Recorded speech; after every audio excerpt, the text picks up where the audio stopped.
Bom dia, gente. Tudo bem com vocês? Mais uma semana começando, segunda-feira. Eu gosto de começos e de términos, gosto de começar e finalizar bem.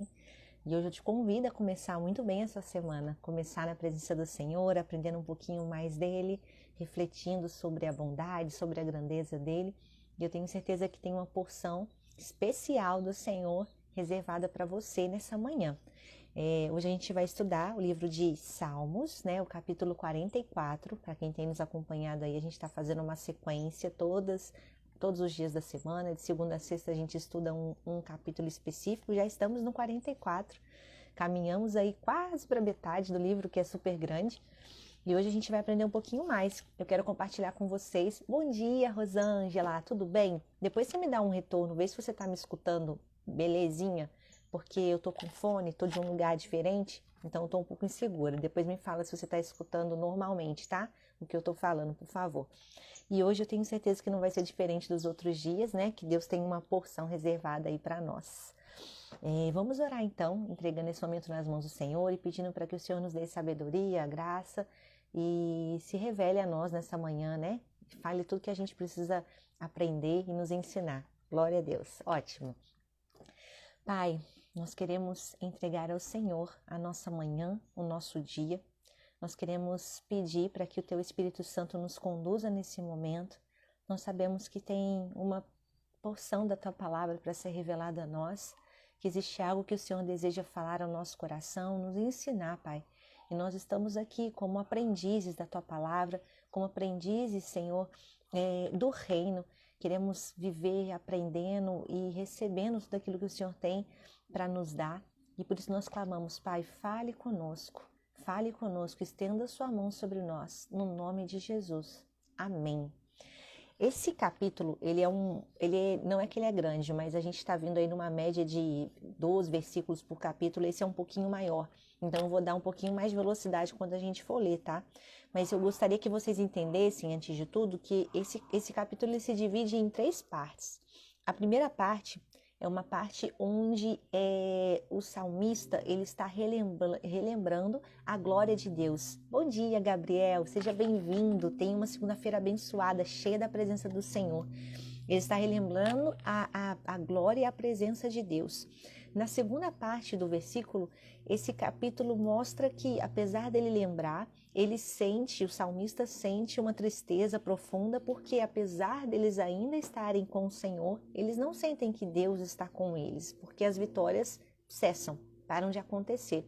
Isso gera um questionamento. E aí a gente vai para a terceira parte do capítulo, que é uma parte onde eles estão processando tudo que está acontecendo. Então eles se questionam, eles refletem, eles indagam ao Senhor pelos momentos que eles estão vivendo. E é assim que o capítulo se divide. Então vamos para a primeira parte, que é essa parte de boas lembranças, que é um lugar onde nós precisamos estar, né, de sempre relembrar as coisas boas que o Senhor faz, as vitórias que nós já tivemos. Por que é importante? Porque quando o Senhor nos leva para esse lugar de refrescar a nossa memória, é como se aquelas coisas que outrora aconteceram, que aconteceram no passado, passam a ficar mais vivas dentro de nós, traz à memória a esperança, porque a gente relembra da capacidade e do poderio de Deus. E é isso que esse povo faz nesse primeiro momento. Vamos ler, tá?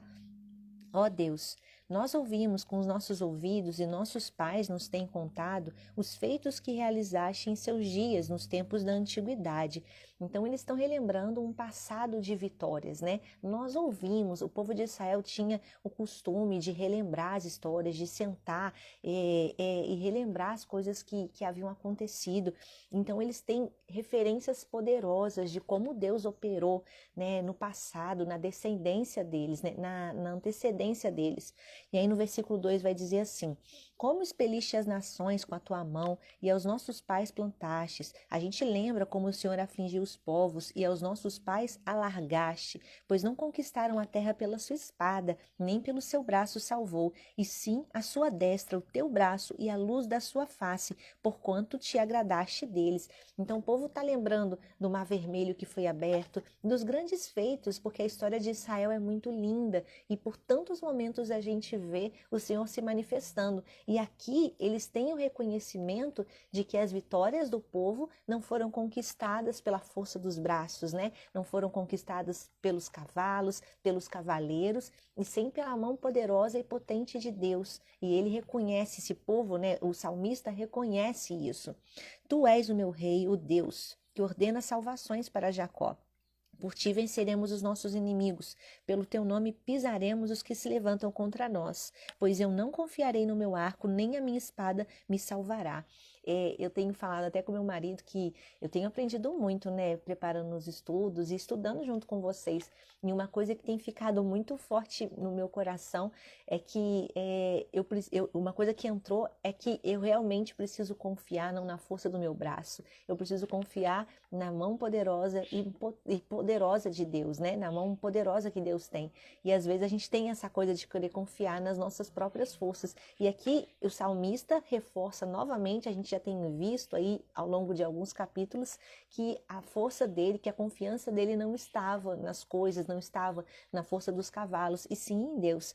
Então Deus escolhe e salva esse povo por pura graça, né? Por puro amor, por pura misericórdia. E aí a gente caminhando para a primeira parte do versículo vai falar assim: mas tu nos salvastes dos nossos inimigos e confundiste os que nos aborrecem. Em Deus nos gloriamos todo dia e louvamos o teu nome eternamente. E aí fecha essa primeira parte.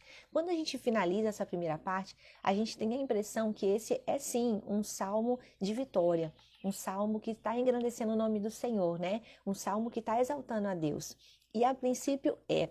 Só que a gente vai caminhar para uma outra parte. Eu já ensinei para vocês que sempre quando a gente vê a palavra selar, e a gente vai ver essa palavra agora, significa uma pausa. É como se fosse uma separação de assunto, separação de tema, é uma pausa para refletir. Então ele engrandece o poder de Deus, reconhece que Deus era o Deus que estava libertando o povo em todo o tempo, reconhece que que a vitória não vem pela força do seu próprio braço, mas opa, vamos começar agora uma nova fase desse capítulo. E essa nova fase começa exatamente assim. Apesar da sua bondade, Deus, né? Apesar de tudo que você fez, agora tu nos rejeitaste e nos confundiste. E não saiais com os nossos exércitos. Tu nos fazes retirar-nos do inimigo. E aqui ele vai começar durante todo esse trecho, e aqui vão ser alguns versículos, 5 versículos, ele vai começar questionando a Deus, né? Apesar de tudo aquilo, por que agora o Senhor nos esqueceu? Por que a gente está se sentindo abandonado? Por que parece que você não está com a gente? E eu tenho certeza que isso se parece muito com a nossa vida, né? Nós vivemos por muitas vezes altos e baixos na nossa caminhada com Deus, na nossa vida espiritual, momentos em que a gente sente mesmo a mão protetora de Deus, a bondade de Deus nos acompanhando em todo o tempo. Bom dia, lindona! Tudo bom, Carla? Em momentos em que a gente sente que a gente não tem mais a presença do Senhor conosco, né? A gente tem ali como se fosse algo, um saudosismo na nossa mente de coisas que nós vivemos, de milagres que nós recebemos, mas parece que faz tanto tempo, parece que está distante, porque a situação em que é vivida naquele momento parece que faz até a gente esquecer as coisas que aconteceram no nosso passado, né? E isso não é exclusividade só dos nossos momentos de oscilação na fé, né? Isso já acontecia há muito tempo antes, o que nos traz um conforto. Porque por muitas vezes a gente pode pensar que, meu Deus, como que eu oscilo, né? Como um dia eu tô bem, outro dia eu já não tô tão bem assim. E isso não é só exclusividade sua, minha irmã, meu irmão, né? Tantas pessoas passaram por isso e quantas outras continuarão passando por isso, porque essa é a vida real, né? Essa é a nossa vida. Nós estamos sujeitos a vitórias e nós estamos sujeitos a derrotas e a sofrimentos também. E o povo se questionava a Deus porque que ele se sentia só. E é o que a gente faz por tantas vezes. E aí no final desse capítulo, eu acho muito interessante, porque no final desse capítulo é um momento em que, apesar deles estarem vivendo derrotas, eles começam a fazer uma reflexão, começam a se indagar a Deus e a perguntar. E não existe problema nenhum da gente, nas nossas conversas com Deus, expor o que está dentro do nosso coração, falar com o Senhor como a gente está se sentindo. E o povo fez isso, eles começaram a falar. E aí começa assim: Tudo isso nos sobreveio, todavia, e mesmo assim nós não nos esquecemos de ti, nem nos ouvemos falsamente contra o teu conserto. Então, por muitas vezes, quando a gente lê a Bíblia, a gente tem a impressão que quando a mão de Deus se afasta, é porque eles estão em desobediência. Mas aqui eles já começam dizendo, a gente não se esqueceu do Senhor. E mesmo assim, o Senhor parece ter se esquecido de nós. Nós estamos nos sentindo sozinhos. E ele vai dizer assim, o nosso coração não voltou atrás, nem os nossos passos se desviaram das tuas veredas. Então, a dificuldade que eles estão sentindo naquele momento não é fruto do pecado, não é fruto da desobediência. Por que será que eles estão sofrendo? Ainda que nos quebrantastes num lugar de dragões e nos cobristes com a sombra da morte, e aqui ele faz um monte de analogia e metáforas e comparações, né, para dizer o tempo todo que nós não nos desviamos e mesmo assim a sua mão parece que se afastou de nós. E aqui é um lugar que é perigoso. Por quê? Porque os nossos pensamentos é exatamente o lugar que a gente tem para processar verdades que podem trazer esperança ou desesperança para nós. E aí é uma frase que eu sempre costumo dizer, que as nossas batalhas, elas começam na nossa mente. Então é na nossa mente que a gente vai determinar o fio da meada, né? A nossa mente que vai conduzir os passos da nossa vida e nos levar ou não para vitórias. E aqui ele começa se questionando ao Senhor. No versículo 22, ele vai falar assim: sim, por amor de ti somos mortos todo dia, somos sepultados como ovelhas para o matadouro. Então aqui nesse versículo, eles encontram o motivo deles estarem sofrendo, o motivo deles sentirem que Deus não está com as suas mãos estendidas para eles. E o motivo é exatamente eles sofriam por causa do amor de Deus, né? E eu tenho certeza que talvez você pense, mas hoje em dia é possível a gente sofrer pelo amor do Senhor? Claro que é possível. A gente sofre pelo amor do Senhor quando a gente age como ninguém age, né? E é muito comum que isso aconteça. Na verdade, é o esperado da nossa parte, né? Como cristãos, o Senhor espera que você possa agir como ninguém age. Então, se você está em um ambiente de corrupção, você não pode agir dessa maneira. Se você está num ambiente de mentira, de impaciência, de raiva, onde as pessoas falam tudo, eu sou livre para falar o que eu penso, né? Isso não é uma postura que o Senhor espera de nós. E quando a gente resolve agir como ninguém está agindo, isso pode gerar algum desconforto para a gente. Pode fazer com que não bata, né? Pode gerar tristeza, pode gerar questionamentos, né? É muito comum crianças, adolescentes, quando vão para a escola, porque, por exemplo, se você está numa escola, seu filho está numa escola e ele apanha de alguém, qual que vai ser como você vai ensinar o seu filho? Você vai ensinar a reagir? É complicado viver no mundo. O mundo nos expõe o tempo todo e nos prova onde o nosso coração está. E se nós estamos vivendo de verdade a palavra.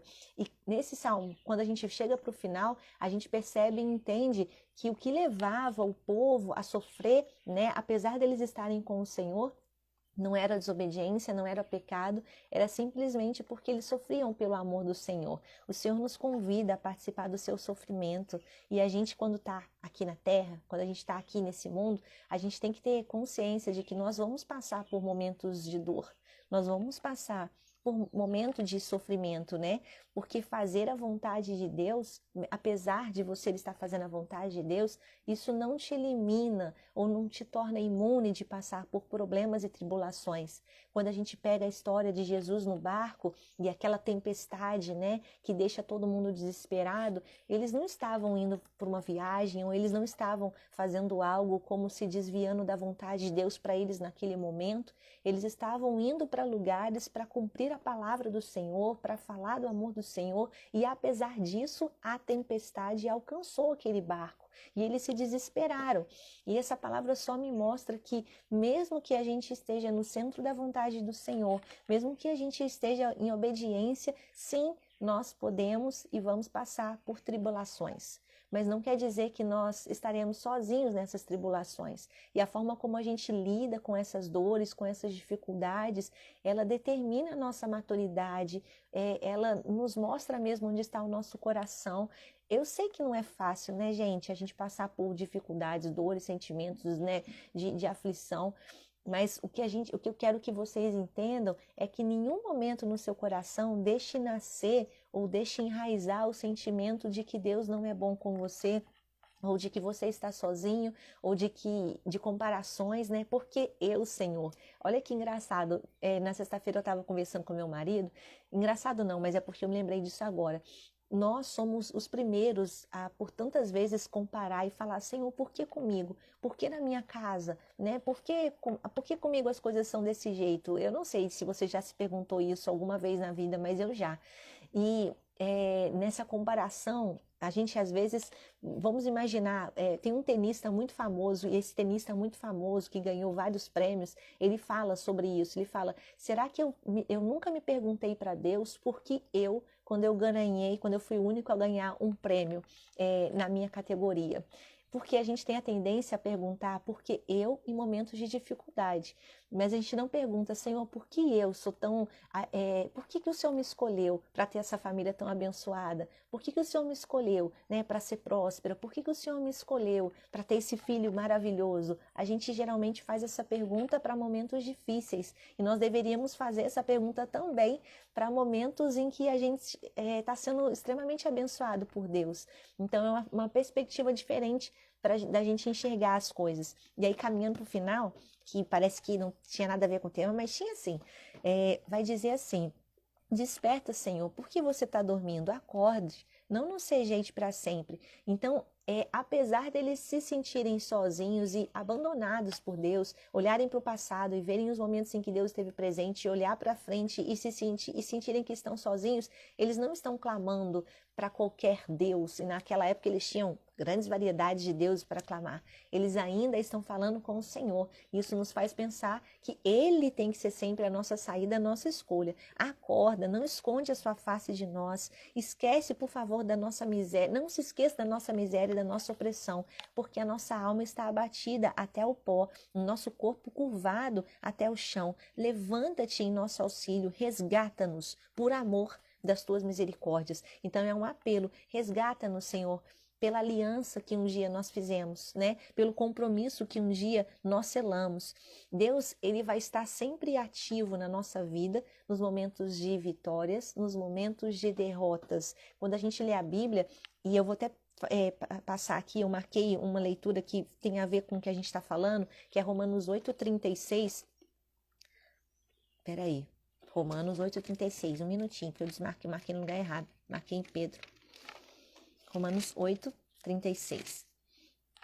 Vai dizer assim, como está escrito. E se você reparar, o versículo 22 do capítulo que a gente leu é muito parecido com esse versículo. Ou seja, é uma menção daquele versículo do Antigo Testamento aqui no Novo Testamento. Existem... Por quê? Porque eles liam a palavra. Então, eles liam, relembravam as vitórias e depois, né, faziam analogias com essas palavras, né? Como está escrito, por amor de ti somos entregues à morte todo dia, fomos sepultados como ovelhas para o matadouro. Então ele está falando novamente, fazendo menção àquele versículo e dizendo que por muitas vezes nós vamos sofrer sim, por amor ao Senhor. E isso é um privilégio, a gente sofrer por amor ao Senhor. E aí eu amo esse capítulo porque ele fala que não vai ser a morte, não vai ser a vida, não serão anjos, nem principados, nem potestades, nem coisas do presente, nem coisas do porvir, nem altura, nem profundidade, nem criatura alguma que pode nos separar do amor de Deus. Então, isso é um lugar de maturidade que você precisa estar. A sua fé, ela não pode vacilar e oscilar de acordo com as circunstâncias da sua vida. Então, se está tudo bem entre nós, Senhor. Se não está tudo bem, não está tudo bem entre nós. As circunstâncias em que esse livro foi escrito eram circunstâncias de perseguição que poderia fazer com que eles morressem de forma trágica. E essa não é a sua circunstância. Eu sei que você pode passar por dores e sofrimentos, mas você não está passando perseguição pela sua vida. E era essa circunstância que ele passava, e ainda assim ele dizia que nada, nenhuma dor momentânea ou por muito tempo, iria separá-lo do amor do Senhor. O que tem separado você do amor do Senhor? O que tem feito com que você se sinta que o Senhor não está te amando tanto assim, ou não está cuidando tanto de você assim? Nós precisamos lutar contra esses pensamentos, porque não são as nossas dificuldades e circunstâncias que determinam o tamanho do amor que Deus tem por nós. A palavra do Senhor nos fala que é agradável, nós nos tornamos agradáveis a Deus quando nós obedecemos a Ele, quando nós nos comportamos bem mesmo em meio às dificuldades. E para começar a nossa semana, essa segunda-feira, essa é a palavra que o Senhor tem para você, essa é a palavra que o Senhor tem para mim, para que a gente se mantenha num lugar de fidelidade ao Senhor, para que a gente continue clamando ao Senhor, mesmo quando eu sinta, mesmo quando os meus olhos veem, e mesmo quando eu pareça não ver as soluções para os meus problemas. É um desafio tanto, mas eu sei que você consegue, porque no Senhor nós somos fortes. Ele muda a nossa forma de pensar, muda o nosso coração, muda os nossos pensamentos e nos leva para um lugar acima das circunstâncias. Posso estar cheio de problemas, cheio de dúvidas e questionamentos, mas quando eu olho só para Ele, tudo parece ser tão pequeno, eu até esqueço daquilo que eu estou vivendo, né? E é esse lugar que o Senhor tem para você nessa segunda-feira. Vamos começar a semana assim, cheio de expectativa e esperança, sabendo que o Senhor está conosco, independente de qualquer circunstância. Esse é o lugar que Ele tem para mim e para você também, tá bom? Vamos orar? Pai, nós queremos te agradecer por essa segunda, por esse dia. Obrigada por começar o nosso dia assim, na sua presença, falando contigo, ouvindo da tua palavra, sendo mesmo ministrados pelo teu Espírito Santo. Obrigada, Senhor. Nós cremos no teu poder revelador, em como a tua palavra se revela a nós todas as manhãs. E nós clamamos, Espírito Santo, nos ajude a sermos fiéis ao Senhor, mesmo em meio às dificuldades. Queremos ser fiéis e não ser oscilantes, mesmo em meio às dores. Nos conduza, Senhor, a ter um coração cheio de vitória mesmo, um coração que é positivo, uma mente que é positiva, uma mente que espera no Senhor.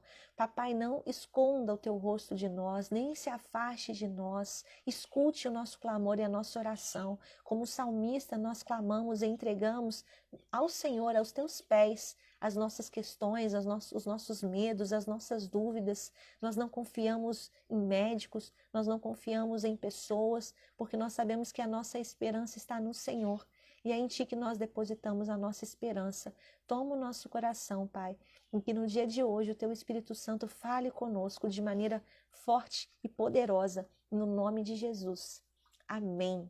Amém, gente. Deus abençoe vocês, tá?